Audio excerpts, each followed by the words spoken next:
mis en place surtout des cultures pérennes, toutes les cultures. Je pulvérise l'engrais foliaire pour que ça booste seulement la croissance de la plante. C'est pas quelque chose qui sera fait automatiquement chaque moment. C'est comme un complément d'aliment. Est-ce que vous voyez un peu? Et j'ai commencé par ça pour que vous puissiez comprendre que lorsqu'on parle, il y a beaucoup plus d'engrais foliaires. Je sais que où nous sommes là, il y a beaucoup de choses comme vous dit que l'engrais liquide, cet engrais liquide, s'il va créer tout le miracle.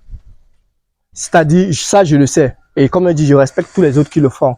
Mais sauf qu'il faut dire la vérité aux gens. Ceci a deux rôles. Permettre à ce que les plantes renforcent leur système immunitaire. De deux, permettre la croissance des différentes cultures.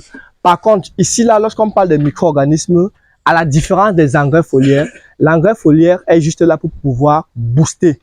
Raison pour laquelle, quand je produis l'engrais foliaire et que je me rends compte peut-être que la plante a commencé à jaunir. Je vais venir sur la fertilisation solide. Lorsque je vais faire la fertilisation solide, mais je veux que la plante réagisse rapidement, j'utilise l'engrais foliaire pour pouvoir corriger cela.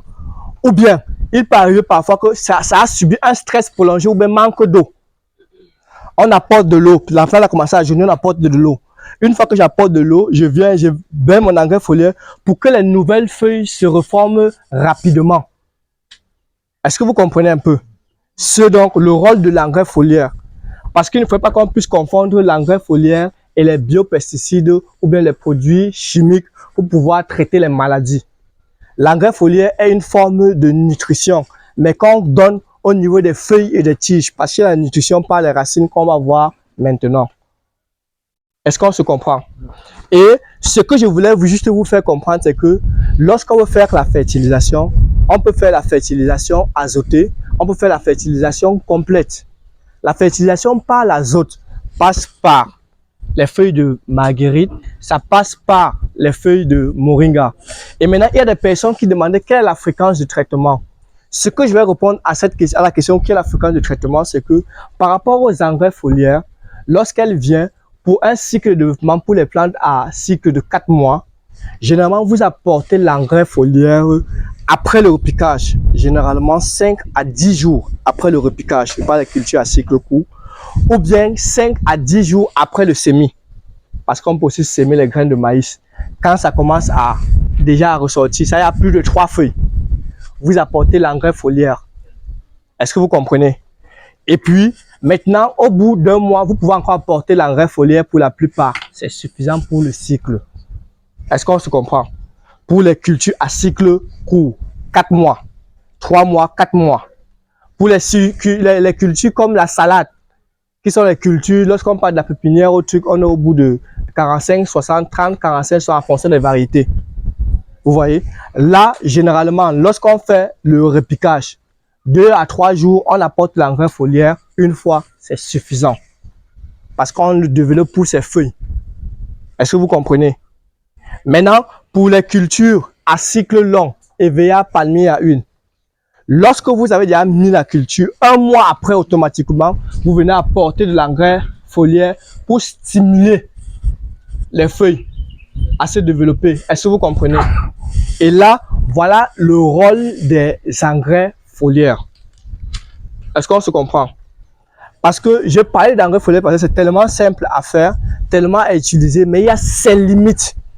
Sa limite, ne l'apportez jamais quand la plante a déjà fleuri. Oui. Oui.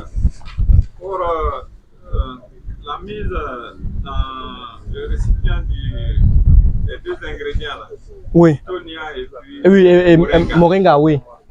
Le couvercle, est-ce qu'il n'y a pas du gaz? Est-ce qu'on doit percer ou bien... Non, fermer. Puisqu'on parle de fermentation, on a besoin plutôt d'absence d'oxygène. S'il y a d'autres personnes qui ont même les plastiques, qu'ils peuvent mettre ici au-dessus pour pouvoir toujours empêcher que l'air ne puisse pas circuler, c'est l'idéal. On a besoin, quand on parle de la fermentation, on a besoin d'absence d'oxygène. La deuxième, c'est au niveau de l'urée, par exemple. Oui. On nous a beaucoup conseillé que lorsque la plante commence à fleurir, sans au moins il faut mettre l'urée. Oui. Je ne sais pas si je suis le seul à avoir entendu ça. Oui. Mais moi, c'est resté dans ma tête oui. que lorsque ça commence à fleurir, Mhm. c'est urée. Oui. Alors que c'est de l'azote. Ouais. Non, vous avez bien votre intuition est vraie. Et c'est comme on dit, on est dans une société où la bêtise est la chose la mieux partagée. Et parfois, quand elle est consommée, c'est accepté par tous et sans toutefois brouiller. Mais maintenant, lorsqu'on vient avec la raison et quelque chose de logique, c'est où les palabres commencent, comme vous le dites souvent. Donc, tous ceux qui ont fait ça normalement doivent aller en prison un moment. Et puis, s'il est ingénieur agronome, oui, on doit d'abord l'enfermer. Est-ce que vous comprenez ce que je dis? Parce que ce que vous venez de dire, c'est en l'opposé de ce que je suis en train d'expliquer. Est-ce qu'on se comprend? Parce que c'est un peu comme si la personne est en train de dire que, ok, généralement, j'aime bien prendre cet exemple qui est trop simple. Les femmes sont souvent celles qui sont mieux placées pour savoir quand il faut sévrer un enfant. En fonction il y a d'autres qui servent, c'est 6 mois, 9 mois. Il y a d'autres, quand ils veulent même sévrer à 3 mois, elles ont toutes des stratégies pour que ça puisse. Est-ce que vous comprenez? Et en réalité, dire que la plante a besoin d'azote, c'est un peu comme si maintenant on nous dit ici là que pour qu'on puisse se développer, nous tous qui sommes ici là, il faudrait qu'on puisse prendre le lait maternel parce que ça a tout ce qu'il faut. Vous voyez que ça n'a pas de sens, non? Parce que c'est quand l'enfant vient d'être naître jusqu'à un certain période où le lait maternel, il a besoin absolument de ce lait maternel là. Après qu'on est c'est vrai, c'est fini. On a besoin d'autres éléments. C'est la raison pour laquelle j'ai dit, surtout pour toute plante, lorsque ça commence à fleurir, s'il vous plaît, n'apportez jamais d'azote. Est-ce qu'on se comprend? Ce sont ces confusions qu'on fait au niveau du truc et pourtant c'est simple, c'est juste ce que j'ai expliqué là. Nos besoins changent au fur et à mesure qu'on grandit, c'est tout. Oui, j'ai été victime, c'est pourquoi. Oui. Une année, j'ai fait du maïs. C'était au stade de liaison. Oui. Et j'ai apporté de l'azote. Ouais. Et j'ai constaté que ça continuait à Ah, effectivement, j'ai dit c'est comme la bière. Oui, c'est comme la bière, ça, tu commences à apprendre. Oui. Tu commences à apprendre, ça libère l'espace dans ton ventre, tu ne peux que consommer. Maintenant, ok, lève-toi pour marcher. C'est ça.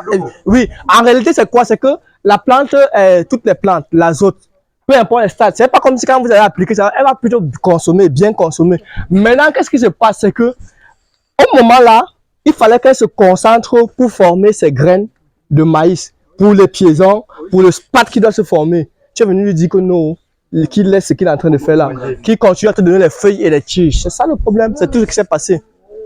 Et puis maintenant, bon, il a accepté, puis c'est toi le maître. Tu lui as donné le rythme, il a suivi seulement. Est-ce qu'on se comprend? C'est bon à ce niveau? Voilà. Ok, regardez. S'il vous plaît, on va passer à un stade important de la formation. Au moins ici, là, c'est beaucoup important. Actuellement, on vend le sac de NPK à combien?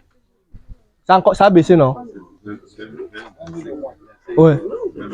20-25. D'accord. Ok, c'est même pas encore cher. Pardon? Oui. Le bio, c'est combien? Qui vend le bio? Oui, le bio, c'est combien? Ok. Non, je pose la question. Qui vend le bio? Ok. Oui. Bon.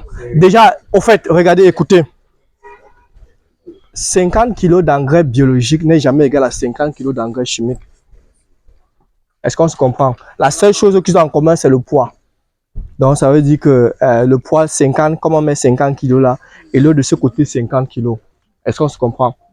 Maintenant, si j'ai un sac de 50 kg d'engrais chimique, la superficie que ça va occuper peut être 4 à 5 fois plus que celui de 50 kg d'engrais biologique. Parce que les gens du bio n'entrent jamais sur ce terrain. Je m'explique. Je peux prendre 10 grammes d'engrais chimique, je mets autour d'un pied de plante. Par contre, pour apporter l'engrais solide autour d'un pied de plante, je suis au minimum, s'il y a trop, 250 grammes. Parfois, il faudrait qu'il n'y ait pas de même à 500 grammes. 250 grammes peut encore passer si les composantes sont bien faites. C'est ce que je vais vous montrer ici. Est-ce qu'on se comprend? Donc, s'il vous plaît, n'entrez jamais dans la comparaison. 50 kg d'engrais chimique est égal à 50 kg d'engrais biologique. Pardon, jamais sur ce terrain. un sac de 50 kg